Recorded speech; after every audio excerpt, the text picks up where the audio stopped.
लोगोफोर नोंथांमोना दासिमबो बे आंनि टेक आर'नाइ स्टुडिअ इउट्युब चेनेलखौ साबस्क्राइब खालामाखैब्ला साबस्क्राइब खालामनानै हो आरो खाथियाव थानाय बेल आइकनखौबो थुनानै हो। गोजोननाय थागोन।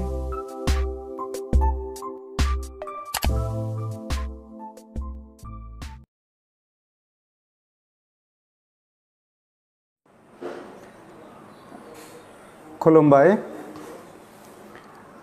दुलाराय बर' रायजो राजा, आइ आफा, बिदा फंबाय, बिब' बिनानाव बयनोबो गोसो गोरबोनि सिबिनाय आरो खुलुमनाय बावहरनाय थाबाय। दाखालि 2 जुन थारिखआव आङो 1 जुन थारिखनि रादाब बिलाइयाव ओंखारनाय दुलाराय बर' फरायसा खौसे आफादनि गाहाय मावखुलियाव इउपिपिएलनि आफादगिरिनि सांबादिक मेल आरो इउपिपिएल दोलोआव जगदान हाबाफारिखौ एबसुनि गाहाय मावखुलि बड'फा हाउसआव खुंनाय, बेनि सायाव अजद दैखांनानै बेबादि खामानिया बोरै जानो मोनखो बेनि सायाव दुखु फोरमायनानै आरो बेयो बोरै जानो मोनखो बिनि क्लियारिफिकेसन एबसुनि दानि दैदेनगिरिफोरनाव बिनानै मोनसे बिबुंथि फोसावदोंमोन आरो बेनि उनाव आङो जोंनि सा रङिया आन्सलिक एबसुनि, गरेस्वर आन्सलिक एबसुनि आरो गुबुन गुबुन बिदि आन्सलिक आरो जिल्ला कमिटि एबसुनि आरो दुलाराय बर' फरायसा खौसे आफादनि दानि सेन्ट्रेलनि आफादगिरि दिपेन बर' बिथांनिबो काउन्टार क्लियारिफिकेसन नुदों। नाथाय बिथांमोननि जे क्लियारिफिकेसन काउन्टार होनाय आरो जोंनि सा रङिया आन्सलिक, गरेस्वर आन्सलिक एबसुनि बिबानगिरि बिथांमोना दुलाराय बर' फरायसा खौसे आफादखौ आङो सोंखारिदों, बेनि थाखाय आंनि बे बाथ्राखौ बिथांमोना मानिना लानो हाया, गनायना लानो हाया, बेबादि सोदोबफोर बाहायनानै जानला मानला खोथाखौ बुंनायखौ आङो नुदों।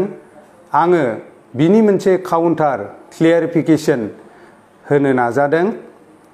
आङो दुलाराय बर' फरायसा खौसे आफादनाव क्लियारिफिकेसन बिनानैसो फेसबुकआव स्टेटमेन्टखौ होदोंमोन आरो एबसुखौ सोंखारिनायनि बाथ्रा बाव ओंखारा। दुलाराय बर' फरायसा खौसे आफादनि सोमावसारनायनि गिदिरथार जारिमिनखौ दानि एबसुनि दैदेनगिरिफोरा जेसे मिथिगौ, आं प्रेक्टिकेलि बै समाव सोमावसारनायाव थाफानानै बांसिन मिथिगौ होनना बुंबा बारा बुंनाय जानाय नङा। आरो आङो बुंदों सा रङिया आन्सलिक एबसुनि जि अफिस, बिनि अफिसनि हा बायनाय, हाजों न'जों बायनाय, बेफोरखौ जों खालामबोदों। गरेस्वर आन्सलिक एबसु अफिसखौ जों लुबोदों, दा जेराव आन्सलिक एबसुआ अफिस खालामनो हादों। गरेस्वर हायार सेकेन्डारियाव मुंख्लं खाम्फा दं एबसुनि, दानि एबसुनि मावथि बिथांमोना बे मुंख्लं खाम्फा एबसुनि दं होनना मिथिगोन ना मिथिया आंनाव सन्देह। मानो होनबा बाव खेबसेबो मुंख्लं सान बा माबाफोर फाथिहैनाय जों नुवाखै। नैबे कार्यकालाव, नैबे टार्माव आङो बड'लेण्ड सोमावसारनायनि मुंख्लंफोरखौ सन्मान होनानै रायजोफोरनि बिनाय हिसाबै, दाबिनाय हिसाबै रामपुर जारखनायाव 4 मुंख्लंखौ गोसोखांनानै मुंख्लं खाम्फा रायजोफ्रा लुदों। बेनि गरसे फैसा आं हरदों, आंनि आखाइनि फैसाजों बे मुंख्लं खाम्फाखौ लुनाय जादों। दा दुलाराय बर' फरायसा खौसे आफादनि गुबुन गुबुन हाबाफारिफोराव जोङो सान्दापाथि हरबाय थादों।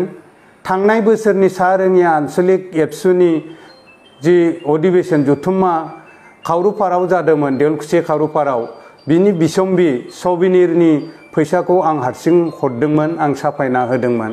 दा बेबादि हाबाफारिफोर जोङो मावबाय थादों। दुलाराय बर' फरायसा खौसे आफादा रायजो बिनाय दाबि राजखान्थि दाबि दाबा खालामगोन होननानै थांखि आजावनाय जोङो बे समनि एबसुनि थांखि लानाय समाव थांखि लानाय आफादफोराव जों गावनो दंमोन। 1991 मायथाइयाव एबसुआ गावनो जोंनो एसेम्ब्लियाव पार्लियामेन्टआव जोंनि दाबि दाबाखौ बुंनो एमएलए एमपि नांसिगोन होननानै जेला सानदोंमोन बे समाव थोंजोङै निर्दलीय केन्डिडेट दैखांनानै माने इलेक्शनाव बाहागो लाबोदों। बे माने समनि बाथ्राया आलदा।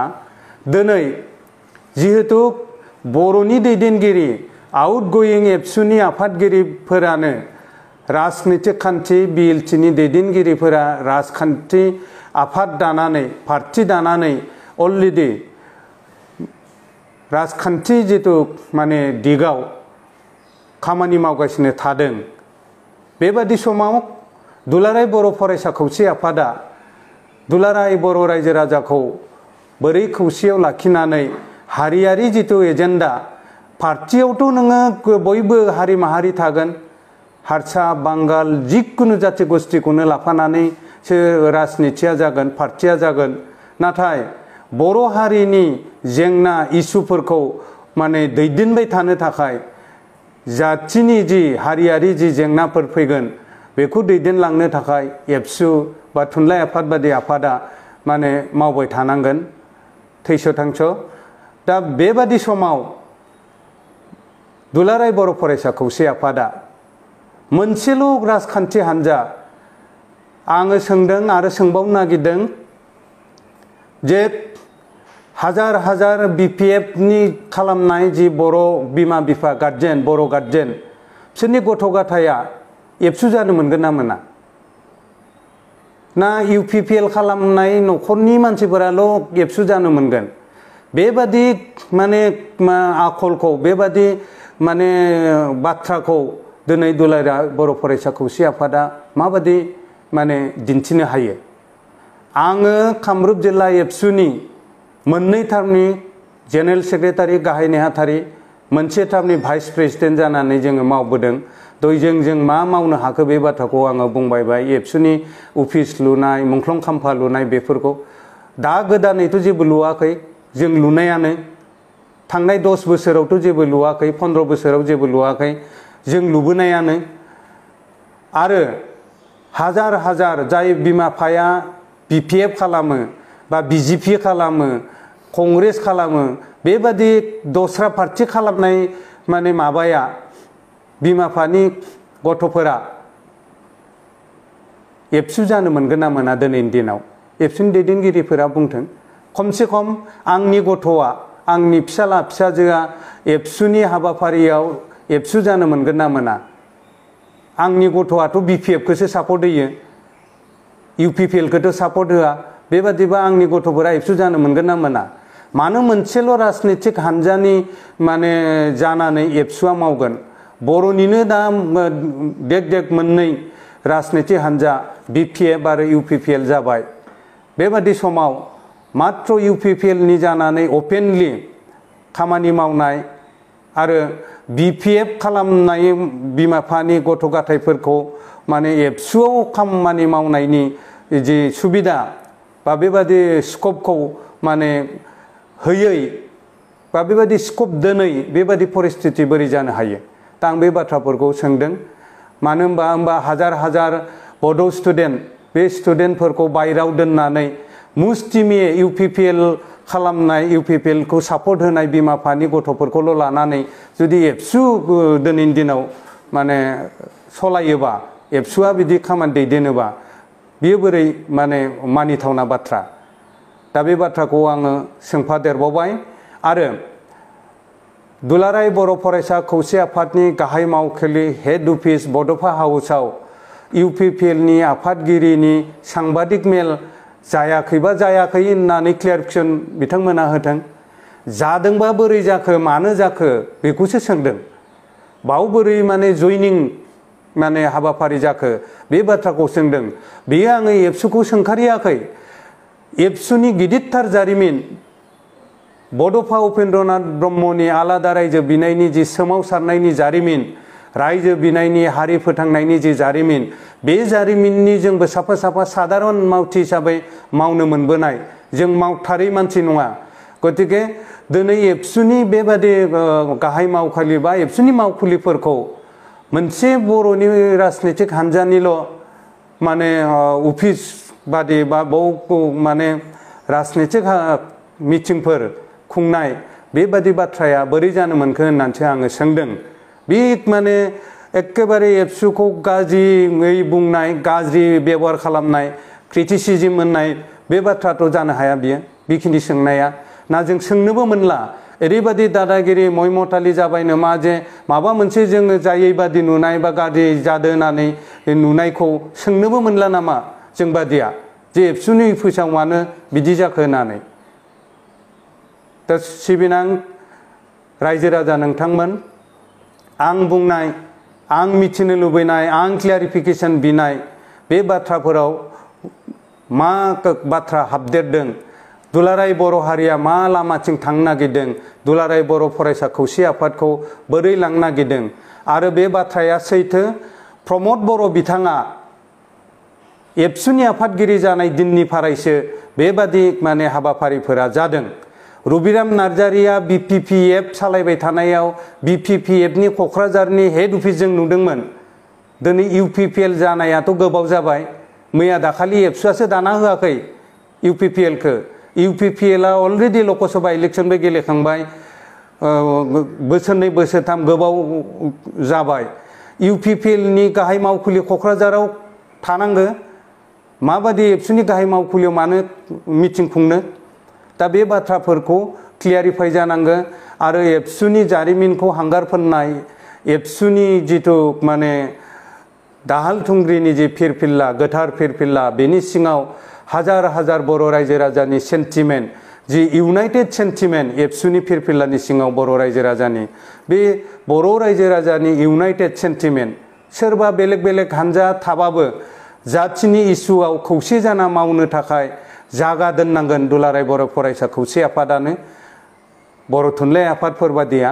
दा बेबादिखौ खालामाजासेनो मोनसे राजनैतिक पार्टिनि माने आं बेखौबो सोंदों, ओंखायनो मोनसे राजनैतिक पार्टिनि माबा जाबाय नामा, सेंग्रा आफाद बादि जाबाय नामा, बेखौसो सोंदों। बे मा क्रिटिसिजम? जुदि नङा जायाखै होनदों, दिपेन बर' बिथाङा बुंदों जे एबसुआ रावबो राजनैतिक हान्जानि सिङाव नङा। मोजां खोथा, जों बिदि थाजानायखौनो लुबैदों, बिदि दोननांगोन एबसुनि जारिमिनखौ। एबसुआसो राजनैतिक हान्जाफोरखौ निर्देश होनो हानांगोन, ओरै थांनांगोन, ओरै फैनांगोन, खामानिखौ ओरै मावनांगोन। आरो प्रमद बर' बिथांनि दैदेननायाव थांनाय दिनाव BTCनि प्रिन्सिपाल सेक्रेटारिखौ खेबसेबो लोगो हमहैयाखै। हाग्रामा महिलारिया मावनाय दुर्निथि करापसननि बाथ्राखौ लानानै एबसुआ फंसेबो धरना होआखै खनसेबो। जुदि जादोंमोनबा बे बाथ्राफोरा दिनै सन्देह, राजनितिकनि थाखाय बर' रायजो राजा BTC ओनसोलखौ हाग्रामाया करापसन खालामना एसे जाबावथों, जोङो होमबाना बेखौ आउट खालामनो स्कप मोनगोन होननानै मावहोनाय बादि बाथ्रा बियो। जुदि जामारदोंबा थांनाय गोलाव 17 बोसोरनि बाथ्रा बुंदों, 15 बोसोर 17 बोसोर हाग्रामाया खुंनाय करापसन जानायनि बाथ्रा दिनै 17 बोसोर उनावसो राजनितियाव माने गादि दखलनि राजनितिनियावसो बाहायनानै बे बाथ्राखौ बोरै बुंनो हाखो? सिगांनिफ्राय दुलाराय बर' फरायसा खौसे आफादा गभर्नर सासन होयिनि सिगांनि BTCनि प्रिन्सिपालखौ लोगो हमनो हायै, दाबि दाबा होनो हायै, बे बाथ्राफोरा जोंनि गेजेराव बयबो बर' रायजो राजाया साननानै नायबानो जाबाय। बियो हारि फोथांनायनि, BTCनि जौगानायनि, BTCनि गभर्नमेन्टआ करापसन जायैनि थाखाय मावनाय ना राजनितिक सार्थनि थाखाय दिनै बे बाथ्राफोरखौ बुंफैनाय जादों। नङाबा सिगां बुंनांगौमोन। मानो 15 बोसोर गाहाम 17 बोसोर गाहाम हाग्रामाखौ करापसन खालामनो होनानै माने दासो माने राजनितिक गादिनि सेलाय बेलायनि खालामनानैसो मानो बुंनो मोनखो? दा बेफोरबादि अनेक सोंनाय थाबाय। आरो आङो क्लियारिफाइ खालामदों, दुलाराय बर' फरायसा खौसे आफादनि जारिमिननि जोंबो साफा साफा साधारन कर्मी हिसाबै मावबोनो मोननाय आरो दानि जि गोदान मावथि दुलाराय बर' फरायसा आफादनि एबसुनि बिथांमोना जारिमिननि गोरबोखौ नायहरबा नुगोन जोंनि कामरुप जिल्लायाव बै समनि कामरुप जिल्ला एबसुखौ जों बोरै सोमावसारनाय जागायजेनदों बोरै दाजेनदों आरो जोङो गायसनना दोनबोनाय जों बानायना दोनबोनाय एबसुनि बिथायावसो दिनैनि एबसुनि मावथि बिथांमोना दैदेनगिरि बिथांमोना मावनो मोनदों जोङो होसो जादों बे समाव अर्गानाइज खालामनाय समाव दाथ' एबसु जायाखै एबसुनि बिराद गोजौ मोनसे बिथा प्लेटफर्म बानायनानै जों दोननानै फैदों गतिके जाहाथे एबसुनि बर' थुनलाइ आफादनि दैदेननायाव गोग्गो लामाजों गोथों लामाजों गोथार लामाजों हारि फोथांनायनि खामानिफोरखौ हारि खौसेथि खालामनायनि हाबाफोरखौ मावलांबाय थानो हायो बे बाथ्राखौ आङो आसा लाखिगोन आरो गाबोनो जुदि इउपिपिएलआ खालामनो हायोबा बिपिएफआ मानो सांबादिक मेल खालामनो हाया बड'फा हाउसआव बेबादि खोथा फैयोबा एबसुआथ' थांनाय दिनाव बिजेपिनो लकसभायाव समर्थन होनाय जों मिथिदों कंग्रेसनोबो होनाय मिथिदों बेफोर दोलोआबो थांना बड'फा हाउसआव एबसु अफिसफोराव सांबादिक मेल खालामनो जों एबसु अफिसफोरखौ हगारलांबाय थागोन नामा बे बाथ्राखौसो सोंदों आङो मानो जानो मोनखो बे बाथ्राया होननानै दा बे बाथ्राखौ आङो क्लियारिफाइ होबावबाय आरो रायजो राजाया बयबो मिथिदों जोंबो जिहेतु मोनसे समनि साधारन एबसुनि मावथिमोन बिबानगिरिमोन जोङो दुलाराय बर' फरायसा खौसे आफादनि गाहाय मावखुलि बा मावखुलिफोरखौ मोनसेल' राजनैतिक हान्जानि माने एक्टिभिटियाव दोननानै बा बावल' राजनैतिक मेल मिटिंफोरखौ खालामनायनि जिथु माने बाथ्रा जों नुदों बिनि सायावसो आङो सोंनायफोरखौ सोंदों आरो छात्र संगठनजों राजनैतिक पार्टिजों एलायन्स जानो हाया दैदेनगिरि एबसुनि दैदेनगिरि बिथांमोना मोजाङै मिथिगौ सापर्ट होनाया आलदा खोथा इउपिपिएलखौ एबसुआ सापर्ट होदों बे आलदा खोथा सापर्ट होनानै मावनायाव हयथ' जोंहा बुंनो गोनां गैया एबसुआ सोरखौ सापर्ट होयो दिनैनि एबसुनि माने दैदेनगिरिफोरा बे बाथ्राया आलदा किन्तु सापर्ट होबानो एबसुनि अफिसाव बे जाय पार्टिखौ सापर्ट होगोन बे पार्टिया फायनानै बावनो पार्टियाव जयनिंनि बादि राजनैतिक मिटिं बेनिफ्रायनो सांबादिक मेल खालामनाय बेबादिथ' जानो हाया एबसुआ सोरखौबा सापर्ट होदों माबा मोनसे राजनैतिक पार्टिखौ बे बाथ्राया आलदा खोथा अनेक समाव ओंखायनो आं बुंदों बिजेपिखौबो होदों कंग्रेसखौबो होदों गुबुन गुबुन समाव बेबादि होननानै कंग्रेसनि सांबादिक मेल मोनसे राजनैतिक पार्टिनि सांबादिक मेला एबसुनि अफिसाव जायाखै जानो हाया आरो उनाव जाहाथे बिदि जाया बे बाथ्राखौ आङो क्लियारिफाइ खालामनानै बुंफिनबावबाय